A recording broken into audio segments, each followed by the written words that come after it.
Bienvenidos una vez más al canal. Hoy traemos un tema candente que está dando la vuelta al mundo. Donald Trump y Vladimir Putin vuelven a ser protagonistas de la geopolítica mundial con una nueva tensión que podría cambiar el rumbo de la guerra en Ucrania. En este vídeo, repasaremos los últimos acontecimientos del fin de semana, lo que Trump planea hacer y cómo ha evolucionado su relación con Putin desde su llegada al poder en 2016. Así que quédate hasta el final porque esto se pone interesante. Antes de continuar, no olvides suscribirte al canal y activar la campanita para no perderte ningún vídeo. Dale like si te interesa este contenido y déjanos tu comentario sobre qué opinas de la situación entre Trump y Putin. Además, comparte este vídeo con tus amigos para que más personas puedan entender lo que está pasando en el mundo. Ahora sí, comencemos. El mundo está en vilo una vez más. Donald Trump ha lanzado una advertencia directa a Rusia y está listo para hablar con Vladimir Putin en los próximos días. Pero, ¿qué significa esto realmente? ¿Cuál es la historia completa de Trump y Putin desde que el magnate llegó a la Casa Blanca? Hoy te lo contamos todo. Antes de entrar en contexto, repasemos los eventos más recientes. Hace unos días, Trump declaró que, si gana las elecciones de 2024, buscará negociar directamente con Putin para alcanzar un alto al fuego en Ucrania en cuestión de días. Esto ha generado una fuerte reacción tanto en la Casa Blanca como en Kiev, donde el presidente Volodymyr Zelensky criticó la postura de Trump y aseguró que no se puede negociar con Putin en sus propios términos. Mientras tanto, Rusia ha intensificado su ofensiva en Ucrania, con ataques dirigidos a Kharkov y otras regiones clave. La tensión está en su punto máximo, y las próximas acciones de Trump podrían cambiar el rumbo del conflicto. Trump y Zelensky en la Casa Blanca. Pero no solo con Putin han habido tensiones. En una reciente reunión en la Casa Blanca, Trump y Zelensky tuvieron un intercambio de opiniones contundente. Trump le reiteró que, de ser elegido nuevamente, pondría condiciones estrictas a la ayuda militar a Ucrania. Zelensky, por su parte, enfatizó la necesidad del apoyo incondicional de Estados Unidos para frenar la agresión rusa. La conversación dejó claro que la relación entre ambos líderes sigue siendo tensa y que el futuro del conflicto podría depender de estas negociaciones. Aquí te dejamos unos fragmentos de lo que ha sido la visita de Zelensky y Trump en la Casa Blanca.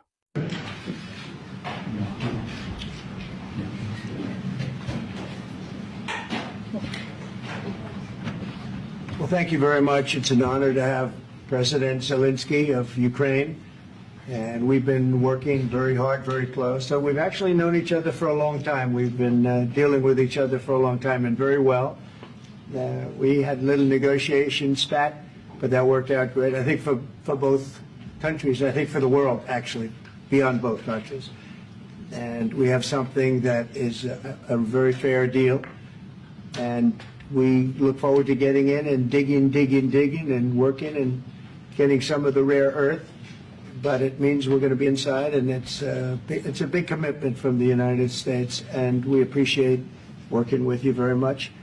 And we will continue to do that. We have had some very good discussions with Russia. I spoke with President Putin, and we're going to try and bring this to a close. It's something that you want and that he wants. We have to negotiate a deal, but we've started the confines of a deal, and I think something can happen. The big thing is the number of soldiers, mostly at this point, but soldiers being killed. You're losing thousands of soldiers. So on both sides, we're losing a lot of soldiers, and we want to see it stop.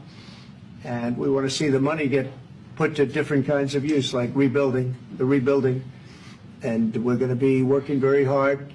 But we've had a lot of very good conversations. I will say until we came along, the Biden administration didn't speak to Russia whatsoever. They didn't speak to anybody. They just allowed this to continue. And I will say that, I'll say in front of you, you've heard me say it 1,000 times, if I were president, this war would have never happened. We would have had a deal negotiated for you without having to go through what you've gone through. But your soldiers have been unbelievably brave. We've given them great equipment, but somebody has to use the equipment. They've been unbelievably brave, and we give them great credit. This was supposed to be over very quickly. And here we are 3 years later, So I give tremendous credit to your generals and your soldiers and yourself in the sense that it's been very hard fighting, very tough fighting. They're great fighters, and you have to be very proud of them from that standpoint. But now we want to get it over with. It's enough, right? We want to get it over with. So it's an honor to have you here. Thank you very much for coming. We're going to sign the agreement at the conference in the East Room in a little while, right after lunch. And we'll be having lunch together. We're also discussing some other things. And we appreciate everybody being here. It's somewhat of an exciting moment, but the really exciting moment is when we get when they stop the shooting and we end up with a deal. And I think we're fairly close to getting that, and an honor to have you. And please, if you'd like to say something. No, thank you so much, Mr. President. Thank you for the invitation. And really, I hope that this first document will be a first step to real security guarantees for Ukraine, our people, our children. I really count on it. And of course, we count that America will not stop support. Really, for us, it's very important to support and to continue it. I want to discuss it with details further during our conversation, and of course, the infrastructure or security guarantees. Because for today, I understand what Europe is ready to do. And of course, I want to discuss with you what the United States will be ready to do. And I really count on your strong position to stop Putin. And you said that enough with the war. I think that is very important, Ben, to say these words to Putin at the very beginning of war, because he's a killer and terrorist. But I hope that together we can stop him. But for us, it's very important to, to save our country, our values, our freedom, democracy, and of course, no compromises with the killer about our territories. But it will be later. And of course, what I wanted, we spoke about it by phone, but about the drones production. We have very good drones production. I think the best one in the world for today because of the war.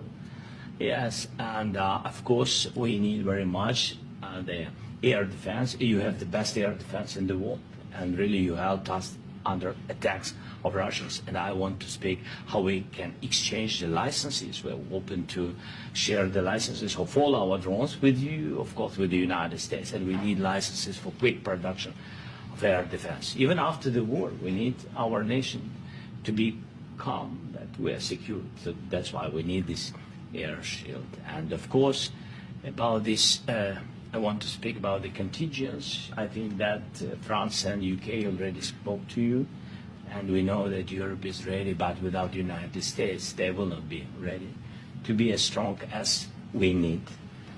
And then the last point, last not least, about exchange, about our people and children. And you know that this crazy Russian, that they stolen 20,000 of children, Ukrainian children. They changed their names, they changed their families, relatives, and now they're in Russia. We want to bring them back. And really, it's a big dream, task, and goal for me and our warriors. By the way, Mr. President, we released more than 4,000 warriors from Russian prison, but there are thousands more in the prison. I wanted to share with you some images. How it's, just can I now? Yeah, please. Some minutes, 1 minute. 1 minute. Just you to understand in what circumstances, in what situation they are, and what the attitude of Russia to our prisoners. That guys, just you before and after. You see, before and after, just you to understand. Now thousands of such guys, ladies and men, there, and that, so they don't eat, they beat them, and they, it's a lot of bad things. So out of, even during the war, there are rules. Everybody knows there are rules during the war. So these guys, they don't have any rules. You see that 50, 60 kilograms and a lot of such things. And I didn't want to show you what the changes with images of children, because I will just share with you. And I mean, it's looking tragic. Yep, it's tough stuff. Yeah, I wanted very much to give you, You see. Yeah. This is pastor, by the way. They stolen pastors because it's not Russian church. They stolen pastors and moved pastors to the prison. We, at the end of last year, we brought 3 pastors. We could exchange them. And this is pastor, you see. Yeah, it's tough. Yeah, so I mean this, I wanted to show you and this. So thank you very much. We want to get that ended, right? Yeah, of course. We will. And I think we will. I think we will. And We have to, of course. do you have any questions, please? Thank you, Mr. President. With the, how much money is the U.S. going to put into the fund that is being created today, and how does this provide long-term security for Ukraine? Well, we don't know exactly how much because we're going to be putting some money in a fund that we're going to get from the raw earth that we're going to be taking and sharing in terms of revenue. So it's going to be a lot of money will be made from the sale and from the use of raw earth. And as you know, our country doesn't have much raw earth. We have a lot of oil and gas, but we don't have a lot of the raw earth. And what we do have is protected by the environmentalists, but that can be unprotected, but still it's not very much. They have among the best in the world in terms of raw earth. So we're going to be using that, using it for all of the things we do, including AI and including weapons and the military, and it's really going to very much satisfy our needs. So something that just worked out really well. We have a lot of oil and we have a lot of gas, we have a lot, but we don't have raw earth. So this has just about every component of the raw earth that we need for computers, for all of the things we do. This puts us in great shape. And long-term security for Ukraine. How does this provide? I think they're going to have great luck. I think once we make the agreement, that's going to be 95% of it. They're not going to go back to fighting. I've spoken with President Putin, and I feel very strong. I've known him for a long time, and I feel very strongly that they're very serious about it. And we'll make a deal. And when the deal is made, I don't think we talk about security. Everyone's talking about the other day. All they talked about was security. I said, let me make the deal first. I have to make the deal first. I don't worry about security right now. We have to have a deal because right now, last week, 2,000 soldiers died on both sides. 2,000, and they're losing 1,000, 2,000, 3,000 a week. So as we sit here and we talk, people are getting shot and dying on the battlefield. And, you know, they're not American soldiers, but they're Russian soldiers and they're Ukrainian soldiers, and we want to be able to stop it. And we want to be able also to spend money on other things. We don't want to, this is a tremendous amount of money, and what the Biden administration did was terrible. They were giving money, but they had no security on the money. Europe, as you know, gave much less money, but they had security. It was in the form of a loan. They get their money back, and we didn't. And now, at least we're protected because the American taxpayer has to be protected too. But this is an incredible agreement for Ukraine because we have a big investment in their country now, and what they have, very few people have. And we're able to really go forward with very, very high-tech things and many other things, including weaponry that we're going to use in many locations, but that we need for our country. Mr. President, This allows us to do that.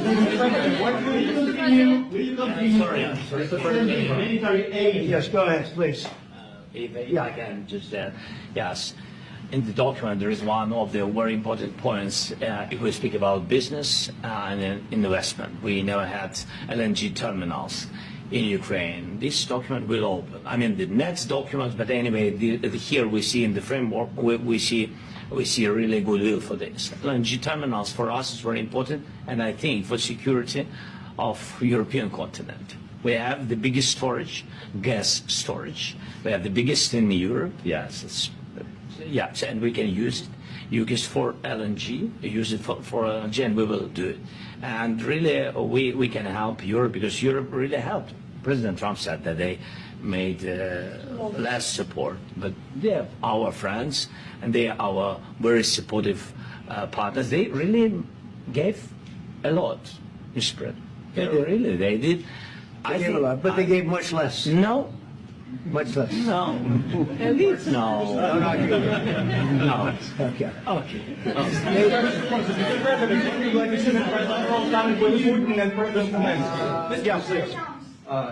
Mr. President Trump, you have repeatedly called the deal with Ukraine as a historical one. And as a President of the United States, you make historical decisions in other issues which affect America and other world. So what place in the world history do you want to take? And do you associate yourself with any famous historical figures? Yeah, I'd say George Washington, Abraham Lincoln. I would say I'm far superior to George Washington and Abraham Lincoln. Now, you know I'm only kidding, right? Because when I say that, the fake news is going to go wild. They're going to say he considers himself to be better than Washington. But you never know. You never know.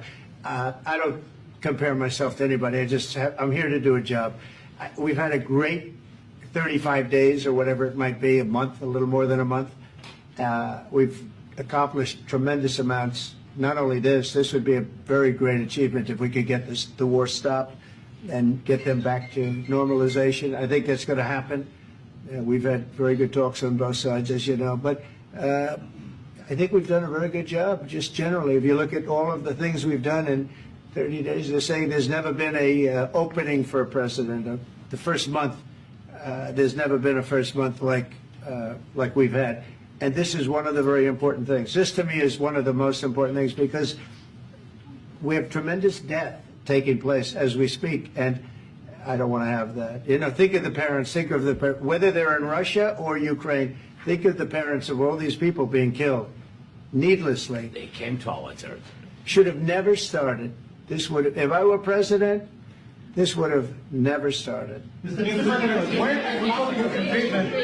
President, will you continue sending military aid to Ukraine after the U.S. signed this agreement with Ukraine? Yeah, we're going to be continuing. President Zelensky, do you feel like the U.S. is on your side, that the President Trump is on your side at this moment? Right.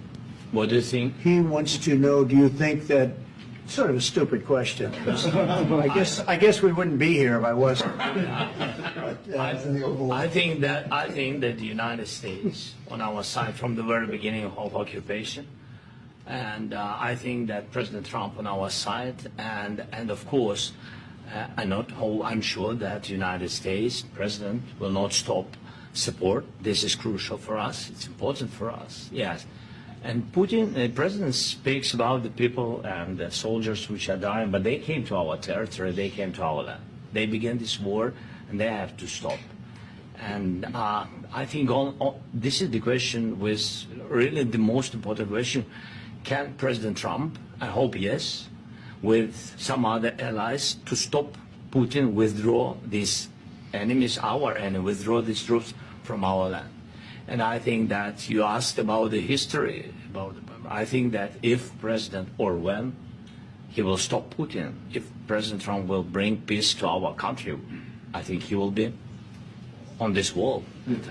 We've had very, very good talks. Mr.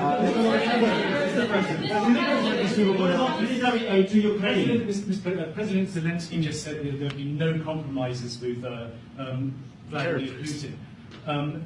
I just wanted to ask both of you, firstly, are there compromises that you think that President Zelensky is going to have to make? And President Zelensky, is there anything that you might be thinking that you may be able to offer or bring to the table, for example, elections? Thank you.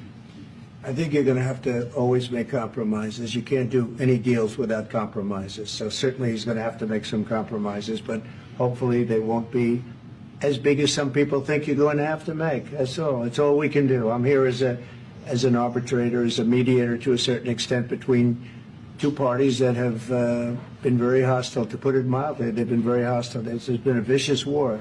There's been a vicious war. You know, it's a very level battlefield, and those bullets go out, and as I've said many times, we were talking about it with Pete, many times the only thing stopping those bullets is a human body. And in the case we're talking about, generally young human bodies are stopping a lot of bullets. It's dead level. That's why it's great farmland. It's great land. It's great farmland, but there's very little protection. against the bullets that are being, and other things that are being shot. So all I can do is see if I can get everybody at the table and get an agreement. I think we're going to end up with an agreement. Otherwise, I wouldn't probably be even here today. Mr. President, I've got two questions for you. You think ultimately your legacy will be the peacemaker and not the president that led this country into another war and ended foreign wars? And I've got a question. I hope it will. I mean, I hope I'm going to be remembered as a peacemaker. This would be a great thing if we could do this. I'm doing this to save lives more than anything else. Second is to save a lot of money, but I consider that to be far less important. So I hope I'm going to, thank you, Brian, for that question. It was a nice question. I hope I'll be known and recognized as a peacemaker. This would be a great thing to solve. This is a very dangerous situation. You know, this could lead to a third world war. This was headed in the wrong direction. If this election were lost, if we didn't win this election, and we won it by a lot, it was a mandate. We won every swing state. We won the popular vote by millions and millions of votes. We won everything. The districts, you look at the areas of red, take a look at a map. This was a big mandate, and this was one of the things I said, we're going to get this thing settled. If we didn't win, I think this could have very well ended up in a third world war, and that would not have been a good situation. What was your second question? And my second question for President Zelensky now. Why don't you wear a suit? You're at the highest, why don't you wear a suit? You're at the highest level in this country's office, and you refuse to wear a suit. Just want to see if do you own a suit? Yeah, problems. A lot of Americans have problems with you not Really? respecting the I don't have dignity of this such- office. I will wear a costume after this war will finish. Okay. Yes, maybe one. Maybe something like this. something like Yes, yours. sir. Yes. That'd be great. Maybe something better. I don't know. We will see. Maybe something cheaper. Than yeah. Thank you. Thank you. Thank you, President Trump. You said yesterday that you have. Are you going to send more arms to Ukraine in case there's no peace? Yeah, we're going to have arms to Ukraine, yeah, sure. Hopefully I won't have to send very much because hopefully we're going to have it finished. We're looking forward to finishing this quickly. We're not looking forward to sending a lot of arms. We're looking forward to getting the war finished so we can do other things. But we very much appreciate the agreement because we needed what they had, and we're treating, you know, our country is now treated fairly. Biden didn't do that. He didn't know what the hell he was doing. This should have never happened. This should have never started.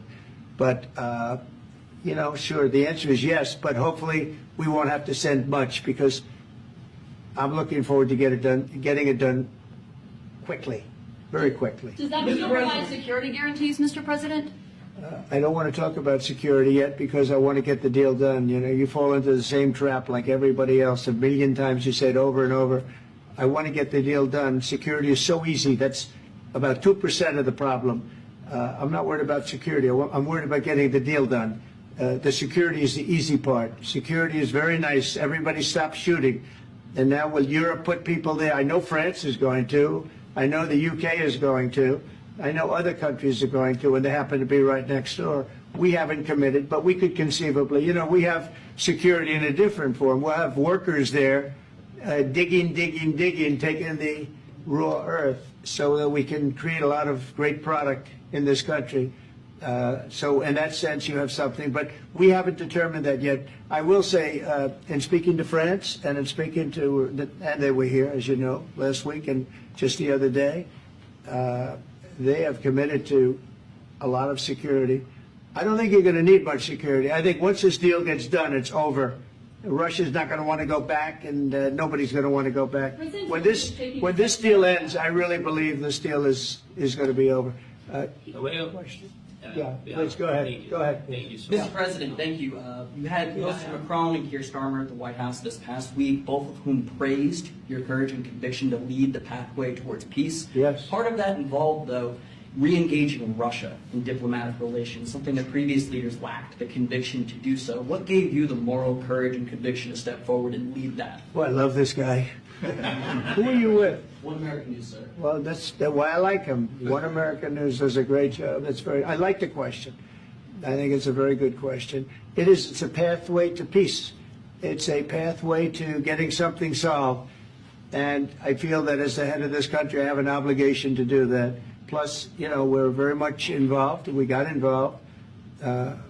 It's too bad we got involved because there should have been no involvement, because there should have been no war. And there shouldn't have been October 7th. That would have never happened. As you know, Iran was broke.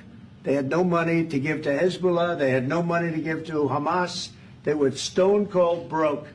And then under Biden, they became rich as hell.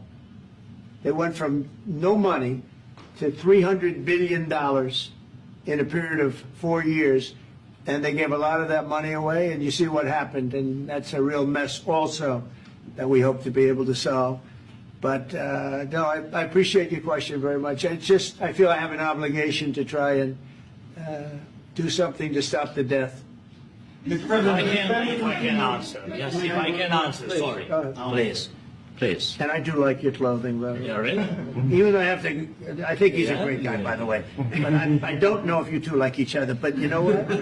I think No, he's dressed. I think he's I dressed. like this guy. I think he's dressed beautiful. So I have more serious things than answer on such Yeah, questions. sure, that's I a will good- answer on more serious that's a good questions if statement. I can. Yes. Yeah. So please, about security guarantees and about just ceasefire. We can't just speak about ceasefire and speak and speak. It will not work. Just ceasefire will not never work, because I'm like a president. I have this experience, and not only me. Ukraine before my presidency, from the 2014, Putin broken 25 times. 25 times he broken his own signature. 25 times he broken ceasefire. But he never broke to me. He never broke to me. No, you were the president. He You were never the president He during. never broke to me. In 2016, you've been the president, Mr. President. You've been the president, but he had, of course, not with you, but he had during those periods, he had conversations with our side, and we had Normandy format, you know, the France, Germany, Ukraine, and Russia, and he broken 25 times. That's why we will never accept just ceasefire. It will not work without security guarantees.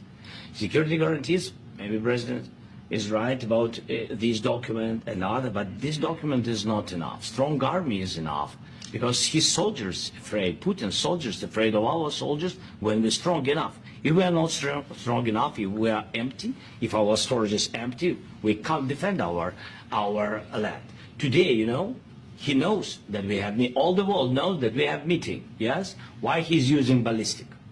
Putin today using ballistic on our hospitals, schools, and etc. Ballistic. So he knows that we are here, and that President Trump is really have goodwill to stop this war. And you hear now the president. So why he's using? So he doesn't want to stop. He doesn't want. But I hope that we will do it. Really, we'll do it. Security, when we speak about security guarantees, when the Europeans are ready for contingents, they need USA backstop. If there will not be United States, we will not never have any contingents, strong contingents from the Europeans, because they don't want to divide alliance, connection between the United States as the main and strongest ally and Europeans. And this is crucial, this is important. That's what we want to speak about very much. This is very important. And air defense.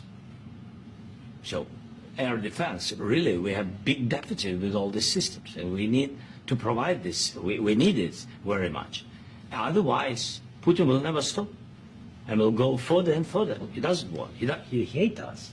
You know, it's not about me. He hates Ukrainians. He thinks that we are not a nation. He thinks, and he shared these thoughts. I think maybe with your team also. I don't know, but with all the Europeans, in media, officially and not, he always said that there is no such country, such nation, such language, and such life like Ukrainian.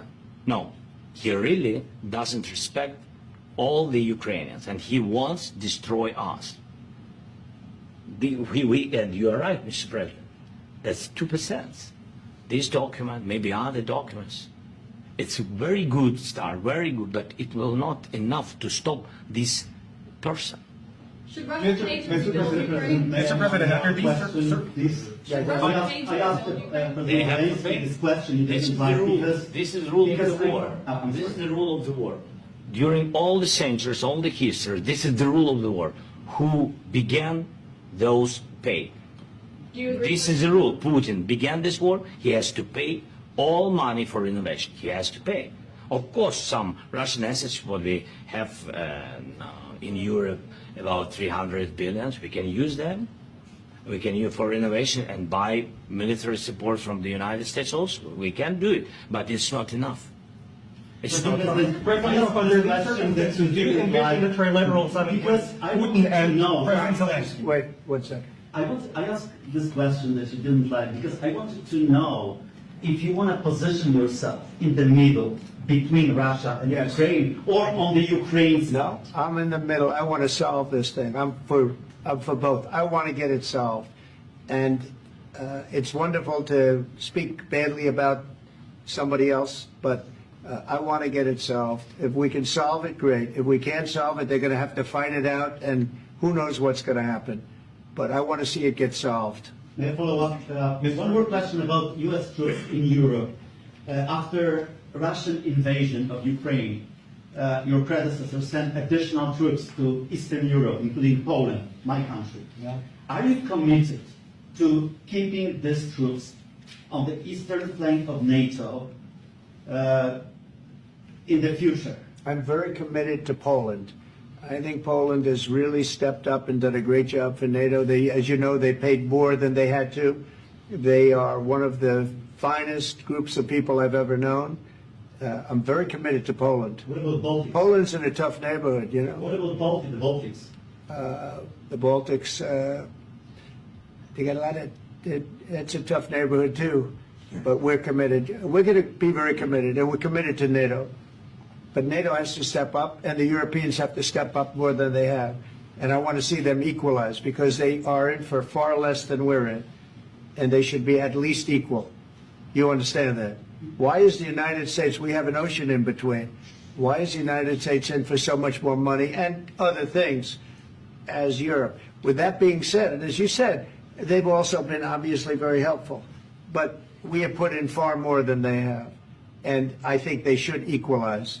Mr. President, Please, go ahead. About the agreement again today, what changed between the first time that Secretary Bessent gave President Zelensky the agreement and today for the signing? We made a deal. So What was the I'm just, deciding factor? I'm a business person. We made a deal. That's what changed. Mr. President, I didn't think we were going to make a deal. And we ended up making the deal, so that changed. Mr. President, what and how do you envision a trilateral summit with President Zelensky and Putin? I don't know, but These well, they circumstances? don't like each other. I can tell you that. They do not like each other. This is not a love match, and it's unfortunate. That's why you're in this situation. The United States should not have allowed this to happen. Okay? The United States, run by a man that didn't know much. I'm going to be very nice. Run by an incompetent person, very incompetent person, should never have allowed this to happen. I've stopped wars. I've stopped many wars. My people will tell you, I stopped wars that nobody ever heard about. I stopped wars before they ever started. You can look at some of, I could give you a lot of nations that would tell you right now they were probably going to war. I could tell you right now there's a nation thinking about going to war on something that nobody in this room has ever even heard about. Two smaller nations, but big, still big. And I think I've stopped it. But this should have never happened. Mr. President. About sorry, just a second. About any negotiations. First of all, I want really to tell you, and I think that everybody understands that Ukraine, more than Ukrainians, nobody wants to stop this war.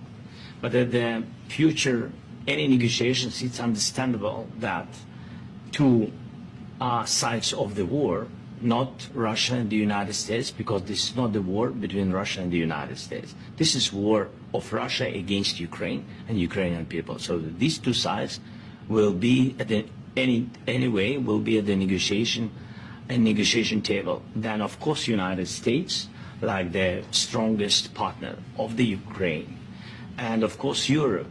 I think Europe is very important. I want to speak about it with the President. Yes, Europe is very important for us because we really defend Europe for today. All Europeans really recognize that we are defending line and they have real life and our people are dying. That's why they helped us.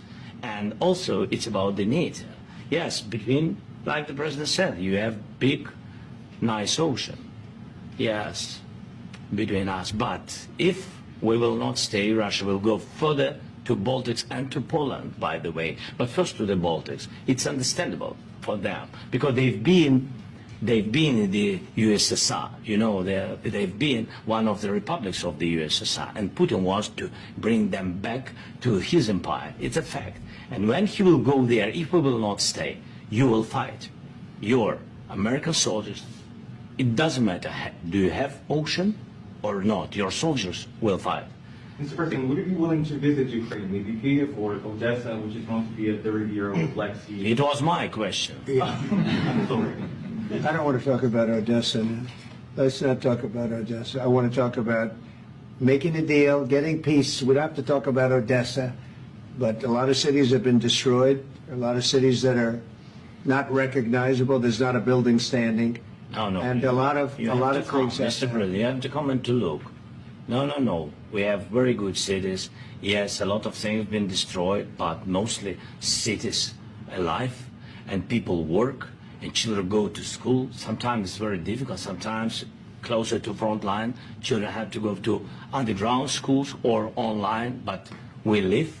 Ukraine is fighting, and Ukraine lives. This is very important. And maybe it's Putin is sharing this information that he destroyed us. And he lost 700,000 people, 700,000 soldiers. He lost everything. Yes. So. Mr. President, one more. I mentioned Poland. Please, go ahead. When did you last speak with President Putin, and what did he say that? A couple of days ago. And what did he tell you that gave you the assurance that he wanted peace? Well, that's what I do. My whole life is deals. I know pretty good.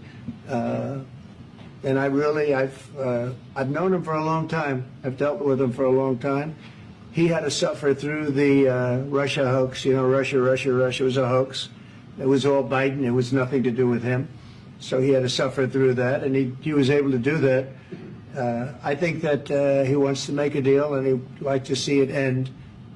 That's all I do. That's what I do. My whole life, that's what I do is make deals. And I'm in the middle of a mess because this is a real mess. It's a very dangerous one. If this doesn't get solved now, it's not going to get solved for a long time. So I hope we're going to get it solved. In the back, please.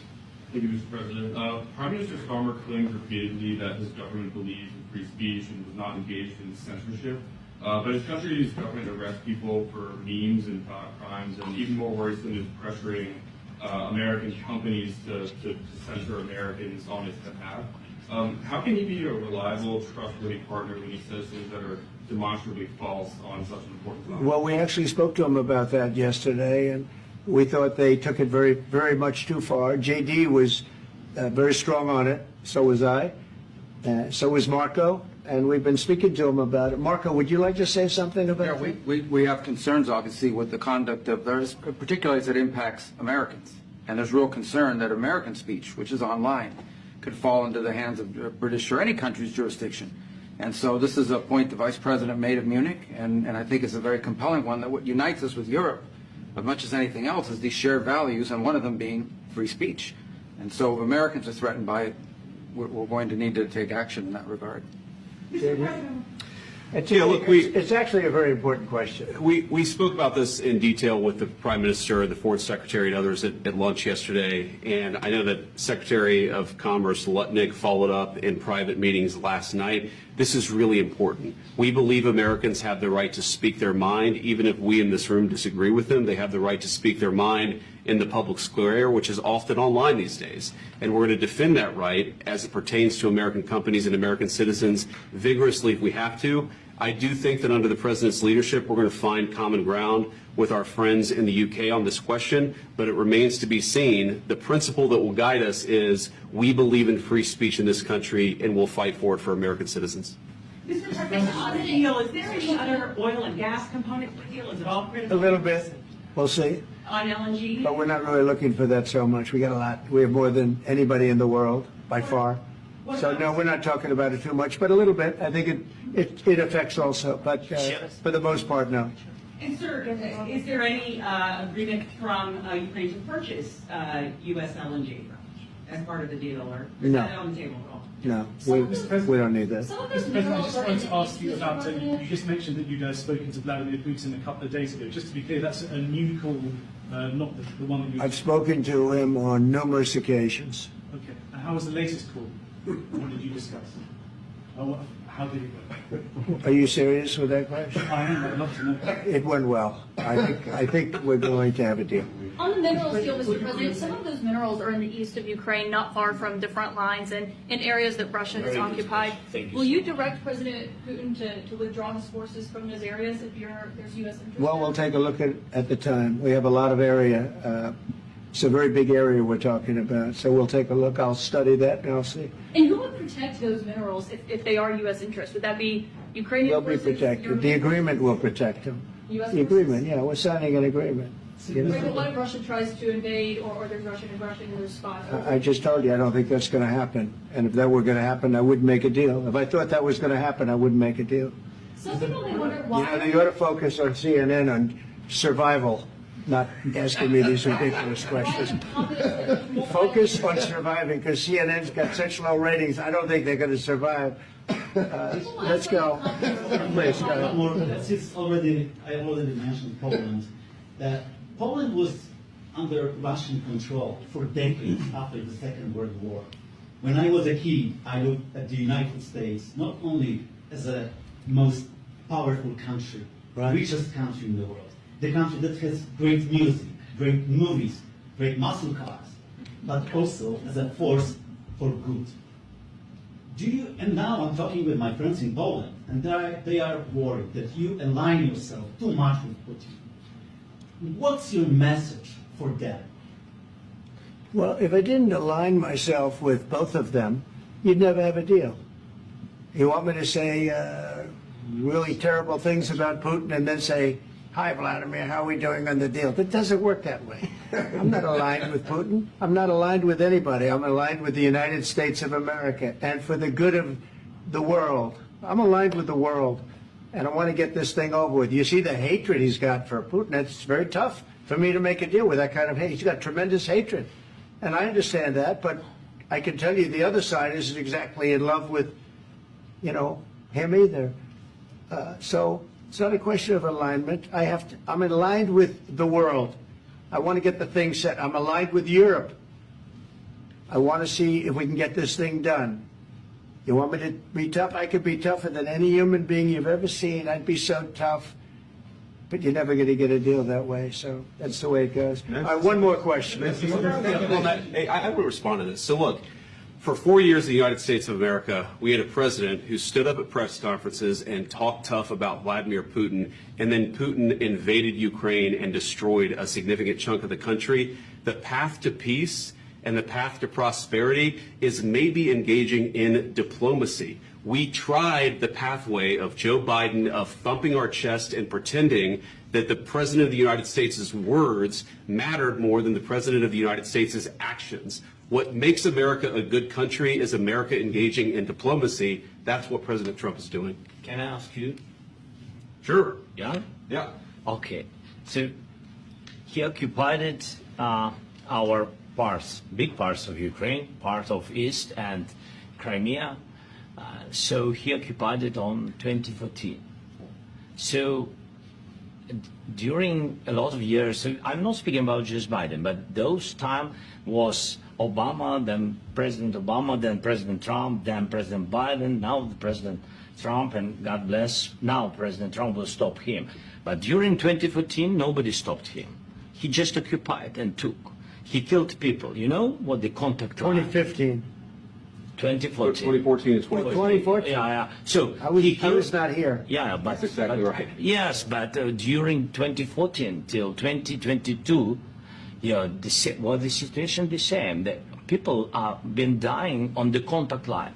Nobody stopped him.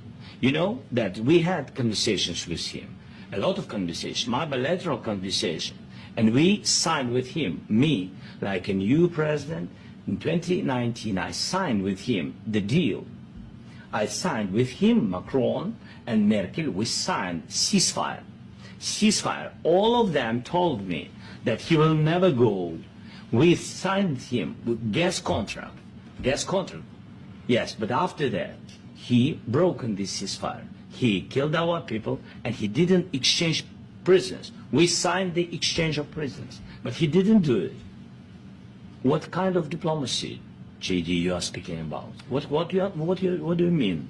I'm talking about the kind of diplomacy that's going to end the destruction of your country. Yes, but if you Mr. President, with respect, I think it's disrespectful for you to come into the Oval Office and try to litigate this in front of the American media. Right now, you guys are going around and forcing conscripts to the front lines because you have manpower problems. You should be thanking the President for trying to bring it into this conflict. Have you ever been to Ukraine that you say what problems we have? I have been to. Count one. I've actually watched and seen the stories, and I know what happens is you bring them on a propaganda tour, Mr. President. Do you disagree that you've had problems bringing people into your military? And do you think that it's respectful to come to the Oval Office of the United States of America and attack the administration that is trying to prevent the destruction of your country? A lot of questions. Let's start from the beginning. Sure. First of all, during the war, everybody has problems. Even you, but you have nice ocean and don't feel now, but you will feel it in the future. God bless. You don't know that. God bless. You God bless. You will not have war. Don't tell us what we're going to feel. We're trying to solve a problem. Don't tell us what we're going to feel. I'm not telling you. Because you're in no position to dictate that. That's exactly what you're doing. You're in no position to dictate what we're going to feel. We're going to feel very good. You will feel influence. We're going to feel very good and very strong. You will feel influence. You're right now not in a very good position. You've allowed yourself to be in a very bad position, and he happens to be right about it. From the very beginning of the war. You're not in a good position. You don't have the cards right now. With us, you start having cards. Right now, you don't. You're playing cards. You're playing cards. You're gambling with the lives of millions of people. You're gambling with World War III. You're gambling with World War III. And what you're doing is very disrespectful to the country, this country, that's back to you, far more than a lot of people say they should have. Have you said thank you once? This entire meeting? No, in this entire meeting, have you said thank you? You went to Pennsylvania and campaigned for the opposition in October. Offer some words of appreciation for the United States of America and the president who's trying to save your country. Please, you think that if you will speak very loudly about the war, you can... He's not speaking loudly. He's not speaking loudly. Your country is in big trouble. Can I Wait a minute. No. You've done a lot of talking.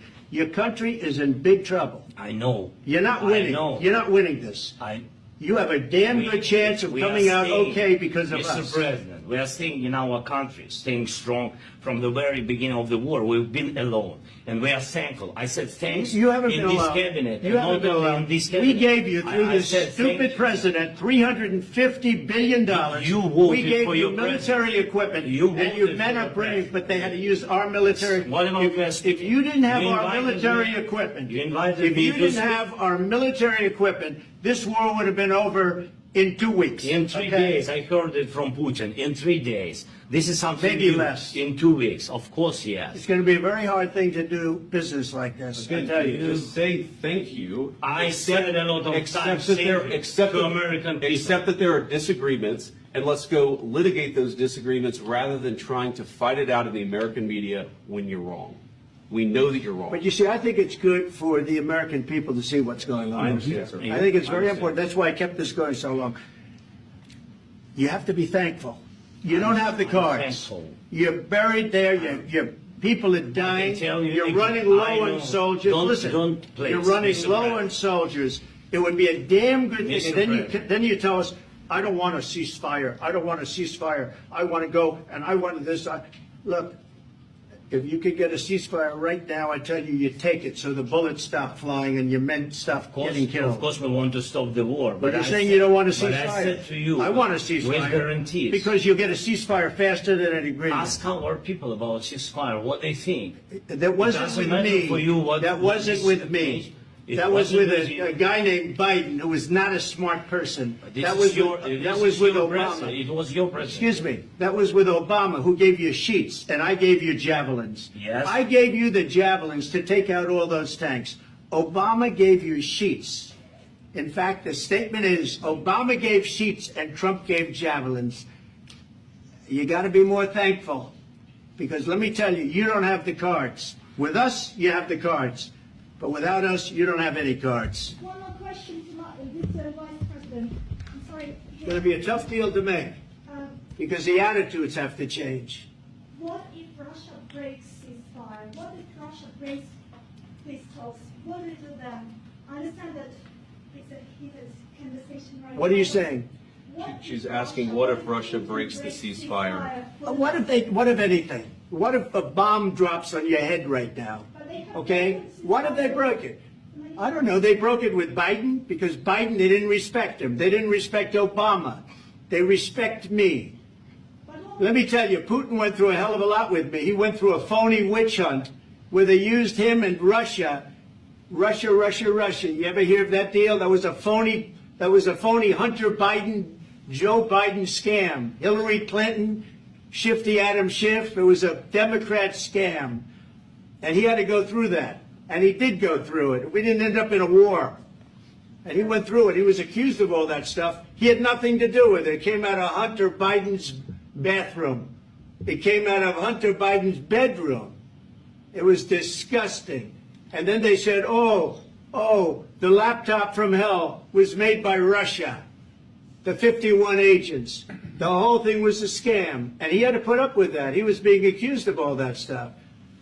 All I can say is this. He might have broken deals with Obama and Bush, and he might have broken them with Biden. He did, maybe. Maybe he didn't. I don't know what happened. But he didn't break them with me. He wants to make a deal. I don't know if you can make a deal. The problem is I've empowered you to be a tough guy. And I don't think you'd be a tough guy without the United States. And your people are very brave. But you're either going to make a deal or we're out. And if we're out, you'll fight it out. I don't think it's going to be pretty, but you'll fight it out. But you don't have the cards. But once we sign that deal, you're in a much better position. But you're not acting at all thankful.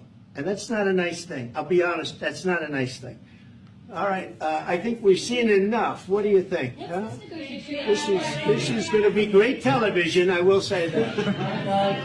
All right. We'll see what we can do about putting it together. Thank you, sir. You know, this is nice. Come up. I need the back of the show. We'll see. I don't know. All right, guys, come on. Wait, hey,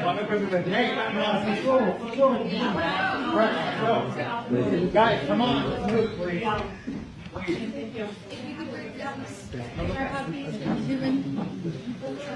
Thank you. El enfrentamiento actual. Este fin de semana, Trump anunció que si Rusia no coopera en el fin de la guerra en Ucrania, impondrá aranceles al petróleo ruso. Esta medida no solo busca presionar económicamente al Kremlin, sino también reestructurar la dependencia global del crudo ruso. De llevarse a cabo, podría provocar un fuerte impacto en los mercados energéticos y aumentar la inflación a nivel mundial.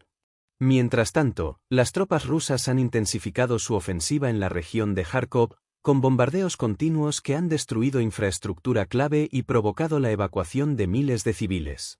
Según reportes de la inteligencia occidental, Rusia podría estar preparándose para una ofensiva aún más agresiva si no se alcanzan acuerdos diplomáticos. Por otro lado, en Washington, las declaraciones de Trump han generado reacciones mixtas.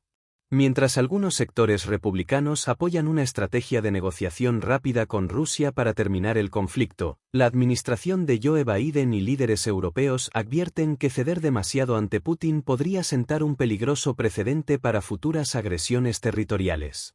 La historia de Trump y Putin. La relación entre Trump y Putin ha sido objeto de teorías de conspiración desde el principio. Recordemos, en 2016, Trump fue acusado de recibir ayuda de Rusia para ganar las elecciones. Las investigaciones del FBI no llegaron a probar una conspiración, pero la sombra de Rusia nunca se despegó de su administración. Momentos clave en su relación. 2018, la cumbre de Helsinki. Trump se muestra más cercano a Putin que a sus propios servicios de inteligencia. 2020, sanciones a Rusia. A pesar de las acusaciones de amistad, Trump impone sanción tras sanción contra Moscú. 2024, Trump regresa al poder. Su retórica contra Rusia cambia de tono, pero sigue amenazando con medidas económicas. Lo que viene. Trump ha dejado claro que hablará con Putin en los próximos días. Pero, ¿podrá frenar la guerra o esto es solo parte de su estrategia de negociación? Lo que es seguro es que el mundo está observando. Además, el panorama político en Estados Unidos también jugará un papel clave. Las elecciones presidenciales están cada vez más cerca, y la postura de Trump respecto a Rusia podría influir en su base de votantes. ¿Será visto como un negociador capaz de traer estabilidad o como alguien demasiado blando con Putin?